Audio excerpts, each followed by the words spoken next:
Steve, I've got a last name that people have trouble spelling and pronouncing, and being in radio, I'm so glad I don't have to spell your name every game just to announce it. But do you mind if we just go and the fans go with Coach K? Oh, that's fine. It keeps it simple. Well, let's talk about this process that has brought you here to this organization. You know, talking to Russ about they actually went after you rather than, I think, the traditional way when a coaching vacancy becomes available. You know, general managers get a lot of phone calls and resume. Here's the case: you had a job in the NHL as an assistant with Colorado, and I'm sure you were very comfortable there. But obviously, a desire to forward your career, and so Russ, I guess, enticed you with this position. So, what makes this an exciting opportunity for you? Well, you know what? Coach young players. You know, I think that's where I have the passion, and you know, teach them to become professional hockey players and they reach their goals.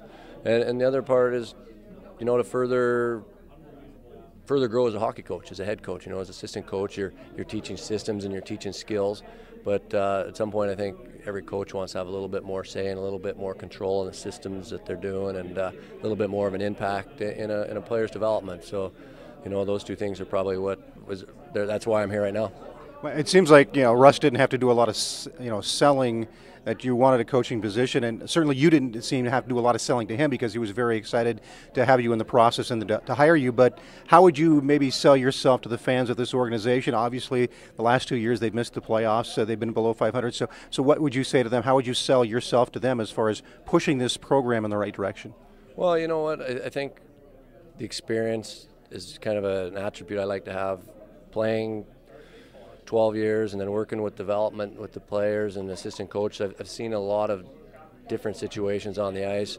I've seen a lot of players with a lot of talent that haven't had success, and I've seen a lot without a lot of talent that have had success. And you know, it's a simple formula, and with that formula, you know, you teach and you preach that to the kids, and they apply it on the ice, they will have success. And you know, I think they've already got very good building blocks, and from what I've been told, from what I've seen, and you know, it's just a matter of you know, applying it on the ice. Now, you mentioned that you had been in the player development department with Colorado prior to being an assistant coach with them, and that was probably before they drafted Calvin Pickard. So you've been an assistant coach since he's been drafted. But have you had any dealings with him, and what specifically are some of the things that you did as a member of their player development department? Well, as far as Calvin's concerned, I have, you know, I have seen him and spent a little bit of time, and you know, a lot of feedback from our player development staff that he's a very good goalie and a very good character. So that's very encouraging when you're coming here and you have that, you know, stopping the puck. And as far as when I was in development, it was a individual basis. Will be you know, whichever players were drafted, you would fly out 3-4 times a year and spend time, watch their game, analyze their game, talk to them, give them feedback, and basically almost a coach away from their team that tried to support what their real coaches were telling them, and you know, reach the same goals of trying to develop them quicker into a National Hockey League position. Now, you were a left winger, a goal scorer in the National Hockey League. The last two head coaches here in this organization were defensemen, and I think some of the fans will think they kind of stress defensive play in their coaching. I think that's kind of a misnomer because I think you have to play the whole game. But do you have more strengths in the offensive game as far as coaching, or do you think you're well-rounded enough that you can coach both sides? Oh no, you know what? Last 4 or 5 years, I've spent a lot of time focusing on the defenseman part of the game. I mean, obviously, the systems you play, you have to play good defense. Good defense results in scoring more goals. You frustrate the other team. So, you know, I think I've learned enough that I can teach both aspects of the game. Well, I think one of the words I've heard, and I've seen it in press releases and then other people talking about use, they use the word character, and I know that's a word that we hear a lot when we're talking about athletes, that's as a positive attribute, but how would you describe that as far as how it pertains to you as far as your character? Well, I mean, I guess I look to work ethic first, you know, for myself and through my players, and as I played through my career, you know, I left everything on the ice every shift, and you know, as a coach, I'll do the same thing. Obviously, I'm not leaving on the ice, but I will have my team prepared, and they can leave it out on the ice, and the results will take care of themselves. Now, are there certain systems that you like to play, or think you would be more comfortable coaching?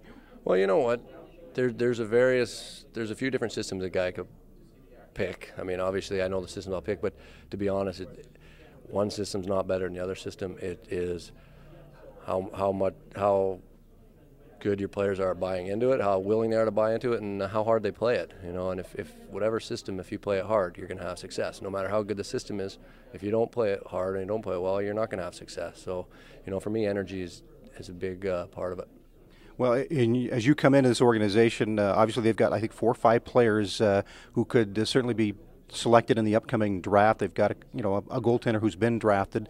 So there's an age group, and this is a cyclical league. The Western Hockey League, Major Junior Hockey, is very cyclical as players move through it. It seems to be the right kind of time with this group that we've got. Have you had a chance to talk with any of the players, maybe make a few phone calls and kind of gauge what you've got coming to you as a roster?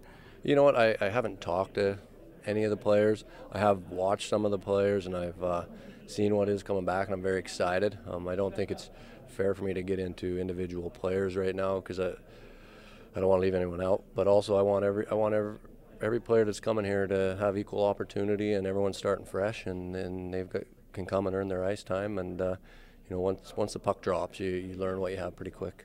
Well, you're not a stranger to the Western Hockey. You played a couple of years in the early '90s unfortunately, with Portland. The landscape's changed a little bit. Obviously, you're probably looking forward to the bus ride up to Prince George. But Victoria's back in the league, and they were in the league when you were in. But the geographical layout of this league, and it is some long bus rides. But I'm sure you were familiar with that before Russ came after you, looking to see if you were interested. Oh, for sure, yeah. No, I definitely take into account the bus rides, but. When you're in the National Hockey League level, you have a lot of long flights and a lot of long road trips as well. So, I think you're actually fortunate here in Seattle to have a very good travel schedule. You do have some long bus rides, but you have Portland and Everett and Spokane and Tri-Cities that aren't that far. So, I think it'll be manageable. And you did coach, I believe, Fernie, right? So they're kind of a bus league, aren't they? Yeah, they did. They did the odd bus ride, yeah, for the Fernie Ghost Riders, yeah. Well, you mentioned Portland in your press conference, and you're looking forward to beating your former team. The other rivalry here is Everett. They're looking for a new head coach. You mentioned Tri-City, Spokane. Obviously, it's a very tough division you're coming into here. The U.S. division has probably been the best division in the Western Hockey the last 3 or 4 years overall. They've had some very good teams, and I'm sure that's where you want to get the T-Birds, the level of where Tri-City has been, where Portland was last year, where Spokane was the year they won the Memorial Cup. Those have to be goals for you, I'm sure. Well, for sure, they're goals. I mean, the players aren't here. The players are here to win, and I'm here to win. And my job is to steer them in that direction, and they'll get it done. And I know the Thunderbirds' goal, and that's my goal as well. We want to be at the top of a division and challenging for a division as often as we can. When you take this job, who's the first person you call to say, I'm going to be the coach of the Seattle Thunderbirds? My father. Yeah, it'd be my father and friends and family. Well, we'll welcome you to the organization, welcome your family to the Seattle area. Looking forward to the upcoming season. Thank you very much. I'm excited.